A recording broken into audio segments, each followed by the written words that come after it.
गुरु जी का खालसा वाहिगुरु जी की फतेह। फतेह जरा जोर नाल बुलाओ। वाहिगुरु जी का खालसा वाहिगुरु जी की फतेह।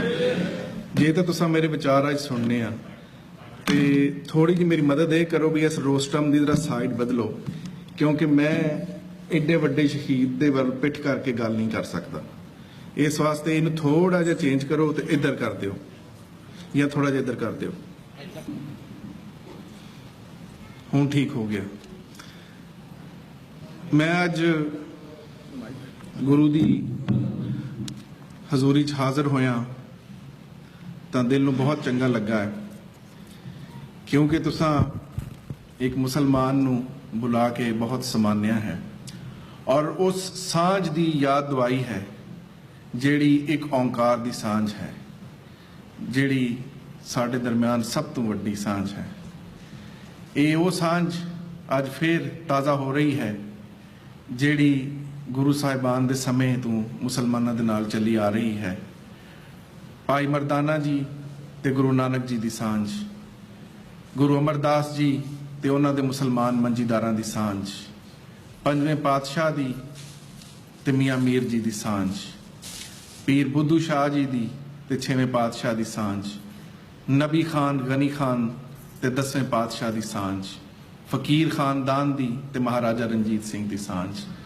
सो मैं थोड़ा जिहा पिछे जाना चाहांगा, क्योंकि थोड़ी देर पहले भाई साहब ने कहा बई ये सारा कुछ 1978 शुरू होया, पर कल्लूकारे 84 दा हमला मैं इतिहासकार होने दे नाते समझदा हाँ उन्नी देर नौजवान नस्ल नूं समझ नहीं आ सकता जिन्नी देर तुसी तारीख दे विच जाके सिखां दी होंद ते सिखां दे संघर्ष नूं समझदे नहीं। मैं ये समझदा हाँ कि सिखी दा विरोध ते सिखां ते हमलियां दा आगाज उसे समय हो गया सी जदों गुरु नानक देव जी ने जनू पाण तो इनकार कर दिता सी, ते दूसरे पासे ये कहा कि कल काते राजे का साई। उहदे नाल दो तरह दीयां कम्यूनिटियां इनॉय होईयां। एक तां ब्राह्मण, क्योंकि उहदा जातिवाद च वंडिया होया समाज, ते उस जातिवाद दे नाम ते उहदा जिहड़ा कारोबार सी वो बाबा जी ने बंद कर दिता। ते दूसरे पासे वो मुसलमान हमलावर ते मुगल जिहड़े पंजाब नूं लुटदे रहे, जिहड़े एक पासे ते खुरासान ते होर थावां तो मार खांदे रहे, तां बाबर बादशाह जिहड़ा बानी है मुगल राज दा, ओहदी अपनी परंपरा ये सी कि ओहदी सक्की भैन नूं ओहदी नानी ओहदे दुश्मन शिबानी खान दी रखेल रखवा के बाबर दी जान बचा के हिंदुस्तान तक बाबर नूं पहुंचाउण च कामयाब होई सी। पर जदों ये कारोबार बंद होए ते ओहदे बाद सिक्खी एक वाहिद धर्म सी जिन्हें उस समय दे धर्म के नाँ ते कारोबार करने वालियां नूं ते सियासत के नाँ ते क्लास च वंडण वाले हिंदुस्तान के तबके नूं चैलेंज किया। इस वास्ते सानूं नज़र आउंदा है दरबार साहब ते हमला एक तां 1984 च होया, पर थोड़ा जिहा इतिहास च वेखो तो पहला हमला दरबार साहब ते 1571 वास्ते 1571 तकरीबन 4 सदियां पहला प्लान किया गया। और वो किदे कहण ते किया गया?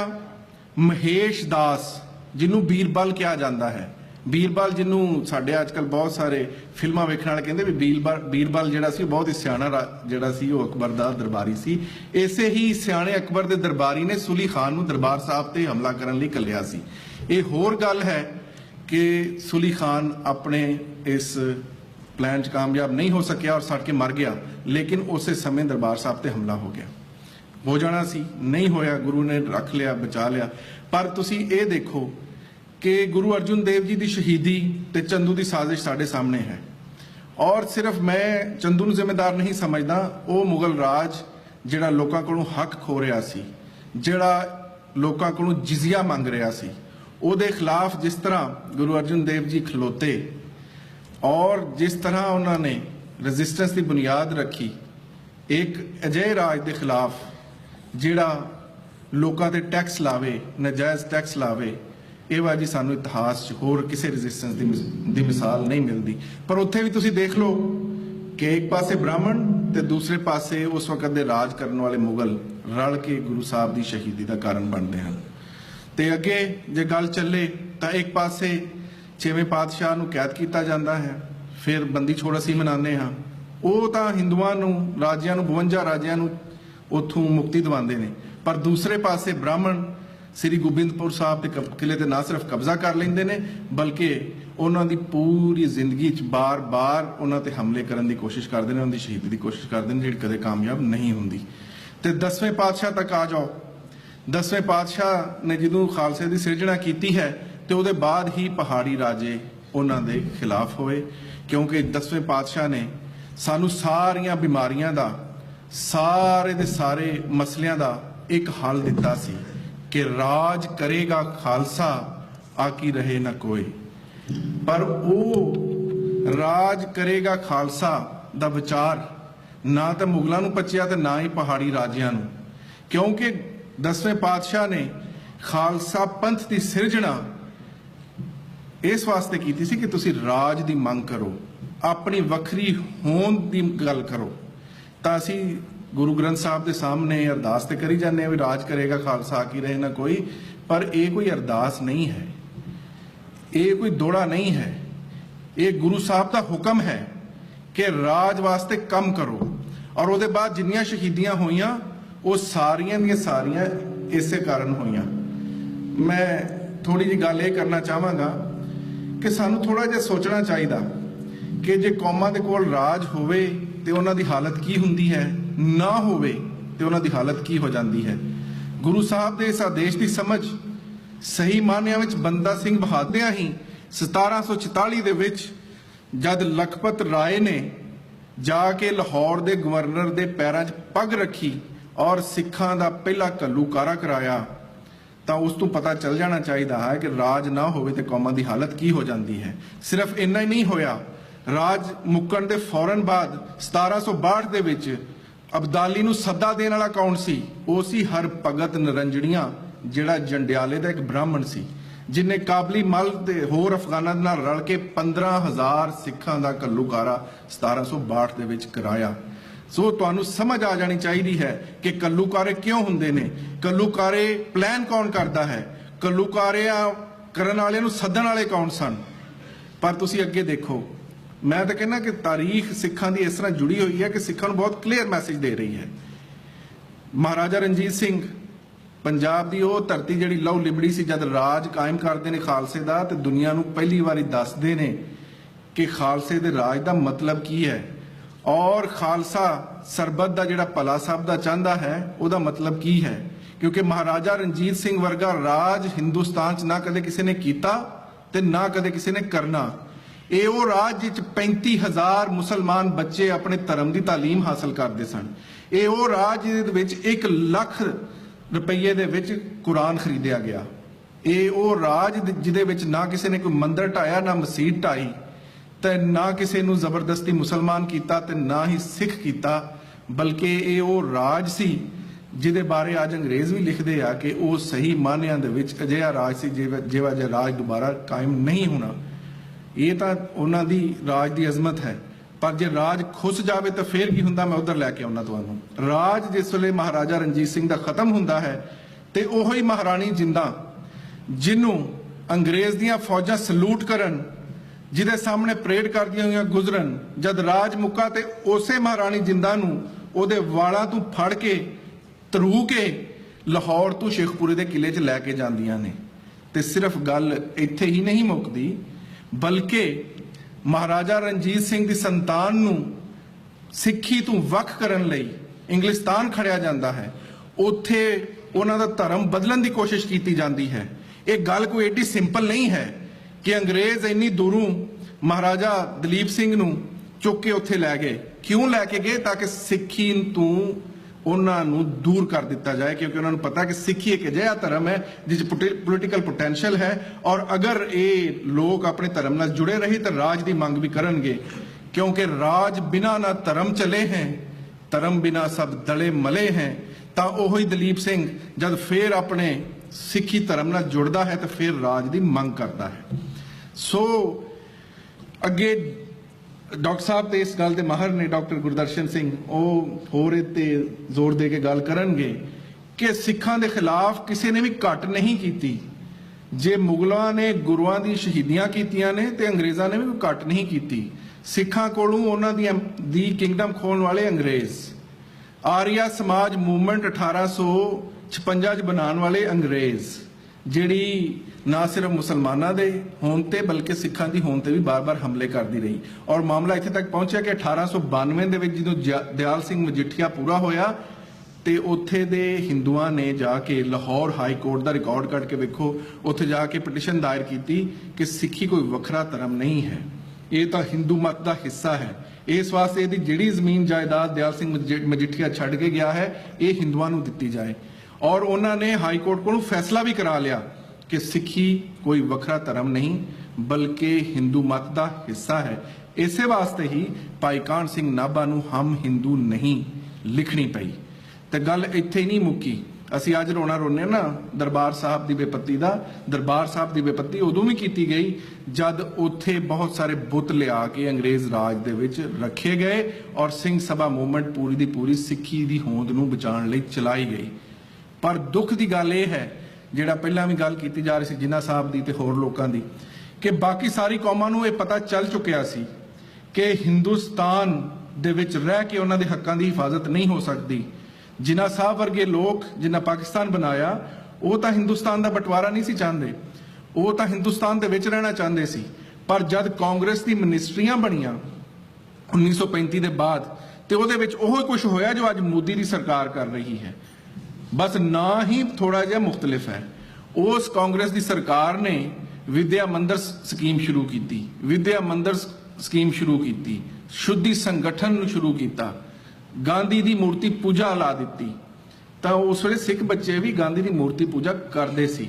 उन्हां ते भी विद्या मंदिर स्कीम ते होर सारिया स्कीमां कांग्रेस की मिनिस्ट्रीज ने लाइया, पर किसी को उस वे फिक्र नहीं हुई कि हजे तो अंग्रेज बैठा है, उहदे राज दे विच ये वापर रहा है, तो जब अंग्रेज हिंदुस्तान छड्ड के चला जाएगा तो फिर सिक्खी की हालत की होगी। इस वास्ते KH खुर्शीद जिहड़ा जिन्ना साहब का परसनल सैकटरी है, उन्हें एक अपनी किताब च लिखा है कि सब तो वड्डी दुख की गल यह है कि सिखां नूं कांग्रेस की चलाकी और मक्कारी समझ नहीं आ सकी कि वो की कर रही हैं। तो उहदे उत्ते वो जफर अली खान जिहड़ा एक बहुत वड्डा उर्दू का शायर गुजरिया है, उहदा एक बहुत सोहना शेर कोट करता है कि हिंदुस्तान में बलाएं दो ही तो हैं, हिंदुस्तान में बलाएं दो ही तो हैं, एक नेहरू दूजा गांधी है, एक झूठ का चलता झक्कड़ है, दूसरा मकर की उठती आंधी है। सो इस झूठ के चक्कर ते मकर की अनेरी ने सिखन नूं अजिहा घेरिया कि असां अपने राज की गल भुला दी तो हिंदुस्तान दे विच धोखे नाल शामिल कर ले गए। पर जदों शामिल कर ले गए तो फिर की होया? फिर यह होया कि भाई साहब 78 की गल कर रहे सी, मैं कहना 78 तो बहुत पहला की गल है। 1948 दे विच ते 1949 जो हिंदुस्तान का कॉन्स्टिट्यूशन बनया तो उहदे विच धारा 5 शामिल की गई। मैं पिछले कुछ दिन पहला डॉक्टर प्रीतपाल होरां ने यूनाइटेड स्टेट्स कांग्रेस ने एक ब्रीफिंग रखी सी, यूनाइटेड स्टेट्स कांग्रेस जिते बहुत सारे कांग्रेसमैन ते कांग्रेशनल स्टाफ आया सी। मैं उन्होंने कहा भी जो ओबामा गया तो उन्हें बड़ी तारीफ की है भी 25 जो सैक्शन इंडियन कॉन्स्टिट्यूशन का माइनॉरिटीज़ की रक्षा करता है, उसे ही सैक्शन 25 की धारा 2 भी शामिल की गई जिदे विच सिखां नूं केशाधारी हिंदू दसिया गया ते सिखां दी वखरी होंद मुकाउण दी कोशिश की गई। जिन्नियां सिख रियासतां जिन्हां नूं अंग्रेज तां इंडिया मानदा सी, उन्हां सारियां दियां सारियां नूं यूनीयन ऑफ इंडिया च मर्ज कर दिता गया ताकि सिखां दा जिथे जिथे थोड़ा बहुत राज बच गया है वो भी खत्म कर दिता जाए। तो गल इत्थे नहीं मुक्की, एवा जे मैमोरेंडम जारी किए गए सरकार वालों कि सिखां नूं जराइम पेशा मन्निया जाए। सो ये हुंदा है नतीजा जिन्हों तुसीं धोखे च आ जांदे हो। तो एक पासे ते 14 नवीं स्टेटां बनाईयां गईयां वन लैंगुएज वन स्टेट के नां ते, पर जिन्हों पंजाबी सूबे की गल आई तो उन्होंने इस गल की समझ ही नहीं आई और पंजाबी सूबे का वध के विरोध किया गया। और अज मुसलमान रोना रोंदे ने इसराइल का कि वो जिस तरह फलस्तीनियों के उत्ते जुल्म ढा रहा, मैं कहना वो ही फार्मूला नेहरू ने भी वरत्या है, क्योंकि सिख जिहड़े 40% डिसप्लेस होके जब पाकिस्तान की धरती तो हिंदुस्तान पहुंचे तो पहला ही लुटे फुटे मारे मुक्के सी ਤੇ ਉੱਥੇ ਵੀ ਇੰਡੀਅਨ ਸਰਕਾਰ ਨੇ ਇਹ ਕੀਤਾ ਕਿ ਹੋਰ ਸੂਬਿਆਂ ਚੋਂ ਲਿਆ ਕੇ ਪੰਜਾਬ ਦੇ ਵਿੱਚ ਹਿੰਦੂਆਂ ਦੀ ਵਸੋਂ ਕਰਾਈ ਤਾਂ ਕਿ ਸਿੱਖ ਜਿਹੜਾ ਉੱਥੇ ਮੈਜੋਰਿਟੀ 'ਚ ਹੈ ਉਹ ਮਾਈਨੋਰਿਟੀ 'ਚ ਬਦਲ ਜਾਏ। ਯਕੀਨ ਨਹੀਂ ਆਉਂਦਾ ਤਾਂ ਸੈਂਸਸ ਰਿਪੋਰਟ ਪੜ੍ਹ ਕੇ ਵੇਖ ਲਓ ਕਿ ਜਿਸ ਵੇਲੇ ਪੰਜਾਬ ਜਾ ਕੇ ਸਿੱਖ ਵਸਿਆ ਹੈ ਹਿੰਦੁਸਤਾਨੀ ਪੰਜਾਬ 'ਚ ਤੇ ਉਸ ਵੇਲੇ 58% ਸੀ, ਪਰ ਪਹਿਲੀ ਸੈਂਸਸ ਰਿਪੋਰਟ ਦੇ ਵਿੱਚ ਉਹ ਸਿੱਖ 58 ਤੋਂ ਘਟ ਕੇ 52% ਹੋ ਚੁੱਕਿਆ ਸੀ। ਔਰ ਗੱਲ ਇੱਥੇ ਨਹੀਂ ਮੁੱਕੀ, ਫਿਰ ਪੰਜਾਬ ਰੀਆਰਗੇਨਾਈਜੇਸ਼ਨ ਐਕਟ ਦੇ ਨਾਂ ਤੇ ਜਿਸ ਤਰ੍ਹਾਂ ਪੰਜਾਬ ਦੇ ਟੋਟੇ ਕੀਤੇ ਗਏ, ਜਿਸ ਤਰ੍ਹਾਂ ਪੰਜਾਬ ਦਾ ਪਾਣੀ ਖੋਇਆ ਗਿਆ, ਜਿਸ ਤਰ੍ਹਾਂ ਨਹਿਰਾਂ ਦੇ ਰੁਖ ਬਦਲ ਕੇ ਹਿੰਦੂ ਰਿਆਸਤਾਂ ਜਿਹੜੀਆਂ ਰਾਜਸਥਾਨ ਦੀ ਰਿਆਸਤ, ਜਿਹੜੀ ਹਰਿਆਣਾ ਦੀ ਰਿਆਸਤ, ਉਹਨੂੰ ਪਾਣੀ ਦਿੱਤੇ ਗਏ, ਪੰਜਾਬ ਨੂੰ ਬੰਜਰ ਕੀਤਾ ਗਿਆ। ਤੇ ਜੇ 73 ਦੇ ਵਿੱਚ ਸਿੱਖ ਆਪਣੇ ਲੀਗਲ ਕਨਸਟੀਟਿਊਸ਼ਨਲ ਰਾਈਟ ਦੀ ਮੰਗ ਕਰਨ ਤਾਂ ਉਹਨੂੰ ਕਿਹਾ ਜਾਂਦਾ ਹੈ ਕਿ ਇਹ ਤਾਂ ਕੱਟੜਪੰਥੀ ਨੇ, ਇਹ ਤਾਂ ਅੱਤਵਾਦੀ ਨੇ। ਔਰ ਤੁਸੀਂ ਇਹ ਦੇਖੋ ਕਿ 84 ਦੀ ਗੱਲ ਤਾਂ ਬਹੁਤ ਬਾਅਦ ਦੀ ਹੈ। ਮੈਂ ਉੱਥੇ ਐਨਾਲਾਈਜ਼ ਕਰ ਰਿਹਾ ਸੀ ਕਿ ਉਹ ਕਿਹੜੀਆਂ ਯੂਨਾਈਟਿਡ ਨੇਸ਼ਨਸ ਦੇ ਕਨਵੈਨਸ਼ਨ ਨੇ ਜਿਨ੍ਹਾਂ ਤੋਂ ਭਾਰਤੀ ਹਕੂਮਤ ਨੇ ਤੋਂ ਇਨਕਾਰ ਕੀਤਾ ਹੈ ਜਾਂ ਰੈਜ਼ਰਵੇਸ਼ਨ ਜਮ੍ਹਾਂ ਕਰਾਈਆਂ ਨੇ। 70 ਦੇ ਵਿੱਚ ਰਿਕਾਰਡ ਚੁੱਕ ਕੇ ਦੇਖ ਲਓ ਕਿ ਉਸ ਸਮੇਂ ਹੀ ਇੰਡੀਆ ਨੇ ਯੂਨਾਈਟਿਡ ਨੇਸ਼ਨ ਦਾ ਜਿਹੜਾ ਕਨਵੈਨਸ਼ਨ ਔਨ ਜੈਨੋਸਾਈਡ ਹੈ ਉਹਦੇ ਖਿਲਾਫ ਰੈਜ਼ਰਵੇਸ਼ਨ ਜਮ੍ਹਾਂ ਕਰਾ ਦਿੱਤੀ ਸੀ ਕਿ ਅਸੀਂ ਜੈਨੋਸਾਈਡ ਕਨਵੈਨਸ਼ਨ ਨੂੰ ਨਹੀਂ ਮੰਨਦੇ। ਇਸ ਵਾਸਤੇ ਮੈਂ ਸਮਝਦਾ ਹਾਂ ਕਿ 70 ਦੇ ਵਿੱਚ ਹੀ ਉਹ ਪਲਾਨ ਕਰ ਰਹੇ ਸਨ ਕਿ ਉਹਨਾਂ ਕੌਮਾਂ ਦੀ ਉਸ ਧਰਤੀ ਉੱਤੇ ਜੈਨੋਸਾਈਡ ਕਰਨੀ ਹੈ, ਵਰਨਾ ਉਹ ਕਦੇ ਵੀ ਜੈਨੋਸਾਈਡ ਕਨਵੈਨਸ਼ਨ ਦੇ ਖਿਲਾਫ ਆਪਣੀ ਰੈਜ਼ਰਵੇਸ਼ਨ ਜਮ੍ਹਾਂ ਨਾ ਕਰਵਾਉਂਦੇ। ਔਰ ਜਿਨ੍ਹਾਂ ਨੂੰ ਯਕੀਨ ਨਹੀਂ ਆਉਂਦਾ, ਲੋਕ ਅੱਜ ਬੜੇ ਆਰਾਮ ਨਾਲ ਕਹਿ ਦਿੰਦੇ ਨੇ ਕਿਉਂਕਿ ਸੰਤ ਜਰਨੈਲ ਸਿੰਘ ਭਿੰਡਰਾਂ ਵਾਲੇ ਦਰਬਾਰ ਸਾਹਿਬ 'ਚ ਮੌਜੂਦ ਸੀ, ਇਸ ਵਾਸਤੇ ਉੱਤੇ ਹਮਲਾ ਕਰਨਾ ਪਿਆ। ਤੇ ਉਹਨਾਂ ਨੂੰ ਮੈਂ ਕਹਿਣਾ ਚਾਹੁੰਦਾ ਕਿ ਤੁਸੀਂ ਜਾ ਕੇ vice chief of army staff ਜਿਹੜਾ ਹੈ ਇੰਡੀਆ ਦਾ, ਉਹਦੀ ਜਾ ਕੇ ਜਨਰਲ ਸਿਨਹਾ ਦੀ ਕਿਤਾਬ ਨੂੰ ਪੜ੍ਹੋ, ਜਿਨੇ ਸਾਫ਼ ਲਿਖਿਆ ਹੈ ਕਿ ਇੰਦਰਾ ਗਾਂਧੀ ਨੇ ਜਨਰਲ ਸਿਨਹਾ ਨੂੰ ਦਰਬਾਰ ਸਾਹਿਬ ਦਾ ਪਲਾਨ ਕਰਨ ਲਈ 1983 'ਚ ਕਹਿ ਦਿੱਤਾ ਸੀ। ਔਰ ਨਾ ਸਿਰਫ ਇੰਨਾ ਕੀਤਾ ਬਲਕਿ ਸਾਡੇ ਮੁਲਕ ਜਿਹਦੇ ਵਿੱਚ ਮੈਂ ਰਹਿਣਾ, ਜਿਹਦਾ ਮੈਂ ਸਿਟੀਜ਼ਨ ਹਾਂ, ਉੱਥੇ ਦੀ MI5 ਨੂੰ ਕਿਹਾ ਕਿ ਤੁਸੀਂ ਆ ਕੇ ਦਰਬਾਰ ਸਾਹਿਬ ਦੇ ਨਕਸ਼ੇ ਬਣਾਓ, ਕਿਉਂਕਿ ਉਹਨਾਂ ਦੇ ਦਿਲਾਂ ਦੇ ਵਿੱਚ ਸਿੱਖਾਂ ਦੀ ਜਿਹੜੀ ਤਕਲੀਫ ਸੀ ਔਰ ਜੋ ਉਹ ਬੇਪੱਤੀ ਕਰਾਉਣਾ ਚਾਹੁੰਦੀ ਸੀ ਉਹਦੀ ਪਲੈਨਿੰਗ ਬਹੁਤ ਪਹਿਲੇ ਹੋ ਗਈ ਸੀ। ਤੇ 83 ਦੇ ਵਿੱਚ ਉਹਦੀ ਪਲੈਨਿੰਗ ਮੁਕੰਮਲ ਹੋਈ। 84 ਦੇ ਵਿੱਚ ਉਹ ਦਿਹਾੜਾ ਮਿੱਥਿਆ ਗਿਆ ਜਿਹੜਾ 5ਵੇਂ ਪਾਤਸ਼ਾਹ ਦੀ ਸ਼ਹੀਦੀ ਦਾ ਦਿਹਾੜਾ ਸੀ, ਜਦੋਂ ਉਹਨਾਂ ਨੂੰ ਪਤਾ ਸੀ ਕਿ ਇੱਥੇ ਜ਼ਿਆਦਾ ਤੋਂ ਜ਼ਿਆਦਾ ਲੋਕਾਂ ਨੇ ਮੌਜੂਦ ਹੋਣਾ।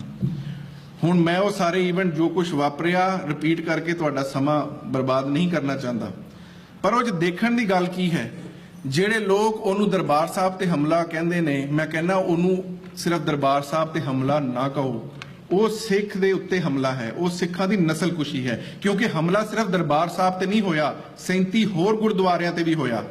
ਕਿਉਂਕਿ ਮੇਰੀ PhD ਇੰਟਰਨੈਸ਼ਨਲ ਰਿਲੇਸ਼ਨ 'ਚ ਹੈ ਤੇ ਟੈਰਰਿਜ਼ਮ, ਕਾਊਂਟਰ ਟੈਰਰਿਜ਼ਮ ਦਾ ਮੈਨੂੰ ਵੀ ਥੋੜਾ ਜਿਹਾ ਪਤਾ।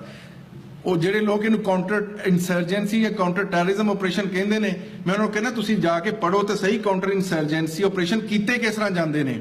ਉਹਦੇ ਵਿੱਚ 444 ਸਕੁਅਰ ਫੁੱਟ ਦੀ ਜ਼ਮੀਨ ਹੈ ਦਰਬਾਰ ਸਾਹਿਬ ਦੀ, ਉਹਨੂੰ ਫਤਹ ਕਰਨ ਲਈ 50,000 ਫੌਜ ਦੀ ਲੋੜ ਨਹੀਂ ਪੈਂਦੀ। ਉਹਦੇ ਵਾਸਤੇ ਪੂਰੀ ਦੀ ਪੂਰੀ ਪੰਜਾਬੀ ਰਿਆਸਤ ਨੂੰ ਬਲੌਕ ਕਰਨ ਦੀ ਲੋੜ ਨਹੀਂ ਹੁੰਦੀ, ਉਹਦੇ ਲਈ ਟੈਲੀਫੋਨ ਲਾਈਨਾਂ ਕੱਟਣ ਦੀ ਲੋੜ ਨਹੀਂ ਹੁੰਦੀ, ਉਹਦੇ ਲਈ ਵਿਜੇਂਤਾ ਟੈਂਕ ਲਿਆਉਣ ਦੀ ਲੋੜ ਨਹੀਂ ਹੁੰਦੀ, ਉਹਦੇ ਲਈ ਸਿੱਖ ਰੈਫਰੈਂਸ ਲਾਇਬ੍ਰੇਰੀ ਨੂੰ ਸਾੜਨ ਦੀ ਲੋੜ ਨਹੀਂ ਹੁੰਦੀ। ਕਾਊਂਟਰ ਇੰਸਰਜੈਂਸੀ ਆਪਰੇਸ਼ਨ ਗੁਰੂ ਗ੍ਰੰਥ ਸਾਹਿਬ ਦੀ ਬੇਪੱਤੀ ਕਰਦੇ ਨੇ ਤਾਂ ਉਹ ਕਾਊਂਟਰ ਇੰਸਰਜੈਂਸੀ ਆਪਰੇਸ਼ਨ ਨਹੀਂ ਬਲਕਿ ਸਟੇਟ ਟੈਰਰਿਜ਼ਮ ਹੈ ਜਿਹੜਾ ਸਿੱਖਾਂ ਦੇ ਖਿਲਾਫ ਹੋਇਆ। ਔਰ ਸਾਨੂੰ ਇਸ ਸਟੇਟ ਟੈਰਰਿਜ਼ਮ ਨੂੰ ਸਮਝਣਾ ਚਾਹੀਦਾ। ਗੱਲ ਉੱਥੇ ਹੀ ਨਹੀਂ ਮੁੱਕੀ। ਲੋਕ ਕਹਿੰਦੇ ਆ ਨਾ ਇੰਦਰਾ ਗਾਂਧੀ ਮਾਰੀ ਗਈ ਤਾਂ ਸਿੱਖ ਜਿਹੜੇ ਆ ਉਹ ਕਮਿਊਨਲ ਰਾਈਟਸ 'ਚ ਮਰੇ। ਮੈਂ ਸਮਝਦਾ ਹਾਂ ਕਿ ਇੰਦਰਾ ਗਾਂਧੀ ਨਾ ਵੀ ਮਰਦੀ ਤੇ ਸਿੱਖਾਂ ਦਾ ਕੱਲੂਕਾਰਾ ਹੋਣਾ ਹੀ ਹੋਣਾ ਸੀ, ਕਿਉਂਕਿ it was a planned genocide. United Nation ਦੀ ਜੈਨੋਸਾਈਡ ਦੀ ਡੈਫੀਨੇਸ਼ਨ ਚੁੱਕ ਕੇ ਦੇਖ ਲਓ, ਉਹਦਾ ਅੱਖਰ ਪੜ੍ਹੋ ਔਰ ਸਿੱਖਾਂ ਦੇ ਨਵੰਬਰ 84 ਦੇ ਵਿੱਚ ਜੋ ਕੁਝ ਹੋਇਆ, ਜੋ ਵਾਪਰਿਆ, ਉਹਦੇ ਨਾਲ ਜੋੜੋ ਤੇ ਤੁਹਾਨੂੰ ਉਸ ਡੈਫੀਨੇਸ਼ਨ ਦਾ ਇੱਕ ਅੱਖਰ ਜੈਨੋਸਾਈਡ ਦੇ ਉੱਤੇ ਪੂਰਾ ਹੁੰਦਾ ਹੋਇਆ ਨਜ਼ਰ ਆਵੇਗਾ।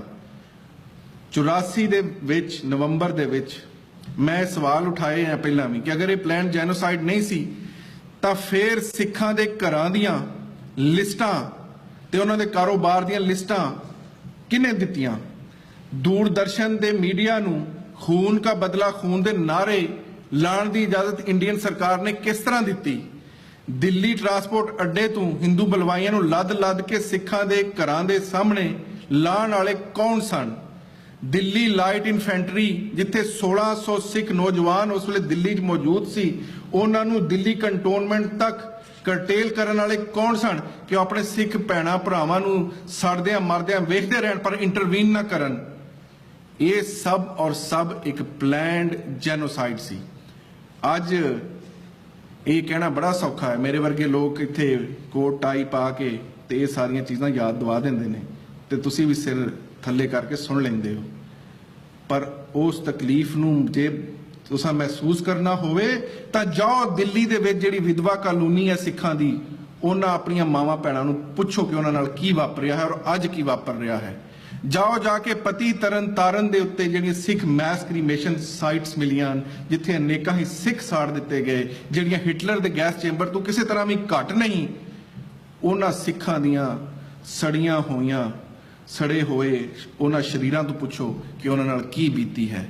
ਉਹਨਾਂ ਮਾਵਾਂ ਨੂੰ ਪੁੱਛੋ ਜਿਨ੍ਹਾਂ ਦੇ ਪੁੱਤ ਜ਼ਿੰਦਾ ਪਾਣੀਆਂ ਉਬਲਦਿਆਂ ਦੇ ਵਿੱਚ ਪਾ ਕੇ ਸਾੜ ਦਿੱਤੇ ਗਏ। ਜੇ ਫਿਰ ਵੀ ਮਨ ਤੁਹਾਡਾ ਨਾ ਦੁਖੇ ਤਾਂ ਇਸ ਗੁਰੂ ਗ੍ਰੰਥ ਸਾਹਿਬ ਦੇ ਸਾਹਮਣੇ ਮੱਥਾ ਟੇਕਣ ਤੋਂ ਪਹਿਲਾਂ ਯਾਦ ਕਰ ਲਿਆ ਕਰੋ ਕਿ ਇਸੇ ਹੀ ਗੁਰੂ ਗ੍ਰੰਥ ਸਾਹਿਬ ਦੀ ਬੇਪੱਤੀ ਕੀਤੀ ਗਈ। ਤੁਸੀਂ ਤਾਂ ਬਰਦਾਸ਼ਤ ਕਰ ਲਓ, ਪਰ ਮੈਂ ਬਰਦਾਸ਼ਤ ਨਹੀਂ ਕਰ ਸਕਦਾ, ਕਿਉਂਕਿ ਇਹ ਗੁਰੂ ਗ੍ਰੰਥ ਸਾਹਿਬ ਤੁਹਾਡੀ ਵੀ ਹੈ ਤਾਂ ਸਾਡੀ ਵੀ ਹੈ। ਇਹ ਲੋਕ ਜਿਹੜੇ ਇਹ ਕਹਿੰਦੇ ਨੇ ਕਿ ਇਹ ਸੰਤ ਜਰਨੈਲ ਸਿੰਘ ਭਿੰਡਰਾਂਵਾਲਾ ਟੈਰਰਿਸਟ ਸੀ, ਉਹਨਾਂ ਨੂੰ ਕਹੋ ਜਾਓ ਜਾ ਕੇ ਜਾਰਜ ਵਾਸ਼ਿੰਗਟਨ ਦੇ ਨਾਂ ਨਾਲ ਵੀ ਟੈਰਰਿਸਟ ਜੋੜ ਦਿਓ, ਕਿਉਂਕਿ ਜਾਰਜ ਵਾਸ਼ਿੰਗਟਨ ਨੇ ਵੀ ਇਸ ਅਮਰੀਕਾ ਲਈ ਆਜ਼ਾਦੀ ਕੋਈ ਰੈਜ਼ੋਲੂਸ਼ਨ ਪਾਸ ਕਰਕੇ ਹਾਸਲ ਨਹੀਂ ਕੀਤੀ। ਜਾਰਜ ਵਾਸ਼ਿੰਗਟਨ ਨੇ ਵੀ ਕਿਸੇ ਕਨਸਟੀਟਿਊਸ਼ਨਲ ਵੇ ਨਾਲ ਆਜ਼ਾਦੀ ਹਾਸਲ ਨਹੀਂ ਕੀਤੀ, ਹਥਿਆਰ ਚੁੱਕ ਕੇ ਆਜ਼ਾਦੀ ਹਾਸਲ ਕੀਤੀ ਹੈ। ਔਰ ਯੂਨਾਈਟਿਡ ਨੇਸ਼ਨ ਦੇ ਚਾਰਟਰ ਦੇ ਹੇਠ ਹਰ ਕੌਮ ਨੂੰ ਆਪਣੀ ਆਜ਼ਾਦੀ ਹਾਸਲ ਕਰਨ ਦਾ ਹੱਕ ਹੈ, ਪਰ ਅਸੀਂ ਅੱਜ ਉਹ ਹੱਕ ਭੁੱਲ ਚੁੱਕੇ ਹਾਂ। ਅਸੀਂ ਭੁੱਲ ਚੁੱਕੇ ਹਾਂ ਕਿ ਗੁਰੂ ਮਹਾਰਾਜ ਨੇ ਸਾਨੂੰ ਖਾਲਸਾ ਰਾਜ ਕਾਇਮ ਕਰਨ ਦਾ ਬਾਰ-ਬਾਰ ਹੁਕਮ ਦਿੱਤਾ ਹੈ, ਆਦੇਸ਼ ਦਿੱਤਾ ਹੈ। ਮੈਂ ਇਹ ਕਹਿਣਾ ਹਾਂ ਕਿ ਅੱਜ ਦੀ ਦੁਨੀਆ ਨੂੰ ਦੇਖੋ ਤਾਂ ਸਹੀ, ਗੱਲ ਕਰਨ ਤੋਂ ਡਰਦੇ ਕਿਉਂ ਹੋ? ਅਗਰ ਸਾਊਥ ਸੁਡਾਨ ਆਪਣੇ ਧਰਮ ਦੀ ਬੁਨਿਆਦ ਤੇ ਆਜ਼ਾਦ ਹੋ ਸਕਦਾ ਹੈ ਤੇ ਖਾਲਿਸਤਾਨ ਕਿਉਂ ਨਹੀਂ ਬਣ ਸਕਦਾ? ਅਗਰ ਈਸਟ ਤੈਮੂਰ ਨੂੰ ਆਜ਼ਾਦੀ ਮਿਲ ਸਕਦੀ ਹੈ ਤੇ ਪੰਜਾਬੀਆਂ ਨੂੰ ਕਿਉਂ ਆਜ਼ਾਦੀ ਹਿੰਦੁਸਤਾਨ ਕੋਲੋਂ ਨਹੀਂ ਮਿਲ ਸਕਦੀ? ਅਗਰ ਬਰਤਾਨਵੀ ਹਕੂਮਤ ਸਕਾਟਲੈਂਡ ਦੇ ਵਾਸੀਆਂ ਨੂੰ ਰਾਈਟ ਆਫ ਸੈਲਫ ਡਿਟਰਮੀਨੇਸ਼ਨ ਦੇ ਸਕਦੀ ਹੈ ਤੇ ਜਿਹੜੀ ਸੋ ਕਾਲਡ ਹੈਜਮੋਨਿਕ ਸੈਕੂਲਰ ਸਟੇਟ ਹੈ ਇਹ ਲੋਕਾਂ ਨੂੰ ਰਾਈਟ ਆਫ ਸੈਲਫ ਡਿਟਰਮੀਨੇਸ਼ਨ ਕਿਉਂ ਨਹੀਂ ਦਿੰਦੀ? ਅਗਰ ਇਹ ਵਾਕਿਆ ਹੀ ਡੈਮੋਕ੍ਰੇਸੀ ਹੈ ਤਾਂ ਸਿੱਖਾਂ ਨੂੰ ਉਹਨਾਂ ਦਾ ਰਾਈਟ ਆਫ ਸੈਲਫ ਡਿਟਰਮੀਨੇਸ਼ਨ ਦੇ ਕੇ ਤੇ ਦੇਖੇ, ਫਿਰ ਪਤਾ ਚੱਲੇਗਾ ਕਿ ਲੋਕਾਂ ਦੀ ਮਨੋਕਾਮਨਾ ਕੀ ਹੈ। ਤੁਹਾਡੀ ਜੈਨੋਸਾਈਡ ਹਜੇ ਰੁਕੀ ਨਹੀਂ, ਸਿਰਫ ਉਹਦੇ ਰੰਗ ਟੰਗ ਬਦਲ ਗਏ ਨੇ। ਪਹਿਲਾਂ ਸਿੱਖਾਂ ਨੂੰ ਮਾਰਿਆ ਜਾਂਦਾ ਸੀ, ਹੁਣ ਉਹਨਾਂ ਨੂੰ ਨਸ਼ਿਆਂ ਚ ਲਾ ਕੇ ਮਾਰਿਆ ਜਾ ਰਿਹਾ ਹੈ। ਅੱਜ ਉਹਨਾਂ ਨੂੰ ਕਰਜ਼ਈ ਕਰਕੇ ਮਾਰਿਆ ਜਾ ਰਿਹਾ ਹੈ। ਔਰ ਉਹਨਾਂ ਨੂੰ ਪੁੱਛੋ ਜਿਹੜੇ 20-20 ਸਾਲ ਜੇਲ੍ਹ ਦੇ ਵਿੱਚ ਸੜਦੇ ਰਹੇ ਹਨ ਤੇ ਅੱਜ 10-10 ਸਾਲ ਉੱਤੇ ਹੋ ਗਏ ਹਨ। ਤਾਂ ਮੈਂ ਉੱਥੇ ਕਾਂਗਰਸ ਵੀ ਇਹ ਗੱਲ ਕਹੀ ਸੀ ਕਿ ਕਿਹੜਾ ਸੈਕਸ਼ਨ 19 ਤੇ ਕਿਹੜੀ ਇਕੁਅਲ ਸਿਟੀਜ਼ਨਸ਼ਿਪ ਇੰਡੀਆ ਕਹਿੰਦਾ ਹੈ ਤੇ ਕਿਹੜੇ ਰਾਈਟਸ ਦੀ ਗੱਲ ਕਰਦਾ ਹੈ ਤੇ ਕਿਹੜੇ ਕਨਸਟੀਟਿਊਸ਼ਨਲ ਸੇਫਗਾਰਡ ਦੀ ਗੱਲ ਕਰਦਾ ਹੈ। ਇਹ ਜਿਹਾ ਮੁਲਕ ਜਿੱਥੇ ਨੈਨਾਵਤੀ ਕਮਿਸ਼ਨ ਕਈ ਕਾਂਗਰਸੀਆਂ ਨੂੰ ਨੋਮੀਨੇਟ ਕਰ ਚੁੱਕਾ ਹੈ ਕਿ ਉਹ ਜੈਨੋਸਾਈਡ ਦੇ ਜ਼ਿੰਮੇਦਾਰ ਹਨ, ਉਹਨਾਂ ਨੂੰ ਪੁੱਛਣ ਵਾਲਾ ਕੋਈ ਨਹੀਂ, ਤੇ ਦੂਸਰੇ ਪਾਸੇ ਸਿੱਖ 20-20 ਸਾਲਾਂ ਤੋਂ ਸੜ ਰਹੇ ਹਨ ਜੇਲ੍ਹਾਂ 'ਚ। ਔਰ ਸੂਰਤ ਸਿੰਘ ਖਾਲਸਾ ਦਾ ਸੰਘਰਸ਼ ਜਾਰੀ ਹੈ, ਪਰ ਕਿਸੇ ਦੇ ਕੰਨ ਤੇ ਜੂ ਨਹੀਂ ਰੀਂਗ ਰਹੀ। ਔਰ ਅੱਜ ਵੀ ਉਹ ਸਾਡੇ ਸਾਰੇ ਭੈਣ ਭਾਈ ਸਾਰੇ ਭਰਾ ਉਹ ਸਿੱਖਾਂ ਦੀ ਜਿੰਨੇ ਵੀ ਹੈ ਨੇ ਉੱਥੇ ਜੇਲ੍ਹਾਂ 'ਚ ਸੜ ਰਹੇ ਨੇ। ਸਿਰਫ ਇਹ ਨਹੀਂ ਹੋ ਰਿਹਾ, ਜੇ ਵੱਖਰੀ ਹੋਂਦ ਵਾਸਤੇ ਨਾਨਕਸ਼ਾਹੀ ਕੈਲੰਡਰ ਲਾਇਆ ਗਿਆ ਤਾਂ ਉਹਦਾ ਵਿਰੋਧ ਕੀਤਾ ਗਿਆ ਤਾਂ ਕਿ ਸਿੱਖਾਂ ਦੀ ਹੋਂਦ ਮੁੱਕ ਜਾਵੇ। ਤੇ ਹੁਣ ਸਭ ਤੋਂ ਵੱਡੀ ਜਿਹੜੀ ਸਾਜ਼ਿਸ਼ ਹੋ ਰਹੀ ਹੈ ਖਾਲਸਾ ਜੀ, ਉਹਦੇ ਵਾਸਤੇ ਕੁਝ ਕਰ ਲਓ। ਇੰਡੀਅਨ ਸਰਕਾਰ ਫੌਜ ਕੱਲ ਕੇ ਹੁਣ ਦਰਬਾਰ ਸਾਹਿਬ ਤੇ ਕਬਜ਼ਾ ਨਹੀਂ ਕਰੇਗੀ। ਹੁਣ ਉਹਨਾਂ ਦਾ ਬੜਾ ਚੰਗਾ ਤਰੀਕਾ ਲੱਭਾ ਹੈ। ਉਹ ਤਰੀਕਾ ਇਹ ਲੱਭਾ ਹੈ ਕਿ ਸ੍ਰੀ ਦਰਬਾਰ ਸਾਹਿਬ ਨੂੰ ਯੂਨੈਸਕੋ ਦੀ ਤੁਸੀਂ ਵਰਲਡ ਹੈਰੀਟੇਜ ਸਾਈਟ ਕਰਾਰ ਦੇ ਦਿਓ। ਮੈਂ ਕਿਸੇ ਨੂੰ ਕਿਹਾ ਕਿ ਵਰਲਡ ਹੈਰੀਟੇਜ ਸਾਈਟ ਤੇ ਉਹ ਹੁੰਦੀਆਂ ਜਿਹੜੀਆਂ ਮੁੱਕ ਗਈਆਂ ਹੋਣ, ਜਿਹਦਾ ਵਾਲੀ ਵਾਰਸ ਕੋਈ ਨਾ ਹੋਵੇ, ਜਿੱਥੇ ਜਾਂਦਾ ਕੋਈ ਨਾ ਹੋਵੇ, ਜਿਨ੍ਹਾਂ ਦੀ ਸਿਵਲਾਈਜੇਸ਼ਨ ਆ ਖਤਮ ਹੋ ਜਾਣ, ਉਹਨਾਂ ਨੂੰ ਕਿਹਾ ਜਾਂਦਾ ਹੈ ਕਿ ਇਹ ਉਹ ਸਾਈਟ ਨੇ ਜਿਹੜੀਆਂ ਵਰਲਡ ਹੈਰੀਟੇਜ ਦੀਆਂ ਨੇ, ਕਿਉਂਕਿ ਇਹਨਾਂ ਦੀ ਸਾਂਭ ਕਰਨ ਵਾਲਾ ਕੋਈ ਨਹੀਂ। ਗੁਰੂ ਸਾਹਿਬ ਦੇ ਜਿਹੜੇ ਤੁਸੀਂ ਦੀਦਾਰ ਕਰਦੇ ਹੋ ਉਹ ਫਿਰ ਇਸ ਤਰ੍ਹਾਂ ਨਹੀਂ ਹੋਣਗੇ। ਫਿਰ ਇੰਡੀਅਨ ਸਰਕਾਰ ਤੁਹਾਨੂੰ ਬਲੈਕਮੇਲ ਕਰੇਗੀ, ਜਿਹਨੂੰ ਚਾਹੇਗੀ ਉੱਥੇ ਜਾਣ ਦੇਗੀ, ਜਿਹਨੂੰ ਚਾਹੇਗੀ ਨਹੀਂ ਜਾਣ ਦੇਗੀ। ਤੇ ਅੱਗੇ ਹੀ ਇੱਥੇ ਬਹੁਤ ਮਸਲਾ ਹੈ ਕਿ ਲੋਕਾਂ ਨੂੰ ਵੀਜ਼ਾ ਨਹੀਂ ਮਿਲਦਾ ਜਿਹੜੇ ਸੰਘਰਸ਼ ਦੇ ਵਿੱਚ ਜੂਝਦੇ ਰਹੇ ਨੇ। ਤੇ ਜੇ ਸ੍ਰੀ ਦਰਬਾਰ ਸਾਹਿਬ ਤੇ ਇਸ ਤਰੀਕੇ ਨਾਲ ਕਬਜ਼ਾ ਕਰਾ ਦਿੱਤਾ ਗਿਆ, ਮੈਂ ਉਹਨੂੰ ਯੂਨਾਈਟਿਡ ਨੇਸ਼ਨ ਦੀ ਸਾਈਟ ਕਰਾਰ ਦੇ ਕੇ ਤਾਂ ਫੇਰ ਕੀ ਬਣੇਗਾ? ਕਿਸ ਤਰ੍ਹਾਂ ਦਰਸ਼ਨ ਦੀਦਾਰ ਕਰੋਗੇ? ਰੋਜ਼ ਰੋਂਦੇ ਤੇ ਹੋ ਨਾ ਉਹ ਗੁਰਦੁਆਰੇ ਜਿਨ੍ਹਾਂ ਨੂੰ ਸਿੱਖ ਪੰਥ ਤੋਂ ਵਿਛੋੜਿਆ ਗਿਆ, ਉਹਨਾਂ ਦੇ ਦਰਸ਼ਨ ਦੀਦਾਰ ਕਰਾਓ, ਤੇ ਫਿਰ ਅੰਮ੍ਰਿਤਸਰ ਨੂੰ ਵੀ ਸ਼ਾਮਲ ਕਰਨਾ ਪੈਣਾ। ਜਿੱਥੇ ਤੁਸੀਂ ਨਨਕਾਣਾ ਸਾਹਿਬ ਦੇ ਗੁਰਦੁਆਰਿਆਂ ਦਾ ਰੋਣਾ ਰੋਂਦੇ ਹੋ ਨਾ, ਉੱਥੇ ਫਿਰ ਤੁਸੀਂ ਦਰਬਾਰ ਸਾਹਿਬ ਨੂੰ ਵੀ ਸ਼ਾਮਲ ਕਰ ਲਵੋ, ਅਗਰ ਅੱਜ ਇਸ ਦਰਬਾਰ ਸਾਹਿਬ ਨੂੰ ਬਚਾ ਨਹੀਂ ਸਕਦੇ। ਮੈਂ ਲੋਕਾਂ 'ਚ ਨਿਰਾਸ਼ਾ ਨਹੀਂ ਵੰਡਣਾ ਚਾਹੁੰਦਾ, ਬਹੁਤਾ ਸਮਾਂ ਵੀ ਕਾਫੀ ਹੋ ਗਿਆ। ਮੈਂ ਇੱਕ ਗੱਲ ਕਹਿਣਾ ਚਾਹੁੰਦਾ ਕਿ ਹਾਲਾਤ ਜਿੰਨੇ ਮਰਜ਼ੀ ਮਾੜੇ ਹੋ ਜਾਣ, ਅੱਜ ਪੰਜਾਬ ਨਸ਼ਿਆਂ 'ਚ ਡੁੱਬਿਆ ਹੋਵੇ, ਭਾਵੇਂ ਕਰਜ਼ਿਆਂ 'ਚ ਡੁੱਬਿਆ ਹੋਵੇ, ਭਾਵੇਂ ਉੱਥੇ ਕੇਸ਼ਾਦਾਰੀ, ਮੈਂ ਨਹੀਂ ਸਮਝਦਾ ਉਹ ਤੋਂ ਜ਼ਿਆਦਾ ਵੱਡਾ ਸਿੱਖ ਤੇ ਮੈਂ ਆਪਣੇ ਆਪ ਨੂੰ ਸਮਝਦਾ, ਕਿਉਂਕਿ ਮੈਂ ਸਿੱਖੀ ਦਾ ਜ਼ਿਆਦਾ ਵੱਡਾ ਆਦਰ ਕਰਨ ਵਾਲਾ ਹਾਂ। ਪ੍ਰਕਾਸ਼ ਸਿੰਘ ਬਾਦਲ ਦੀ ਹਕੂਮਤ ਹੋਵੇ, ਭਾਵੇਂ ਕਿਸੇ ਦੀ ਹੋਵੇ, ਪਰ ਤੁਸੀਂ ਚੜ੍ਹਦੀ ਕਲਾ 'ਚ ਰਹੋ। ਰਾਜ ਤੁਹਾਡਾ ਹੱਕ ਹੈ, ਉਹ ਤੁਸੀਂ ਮੰਗੋ।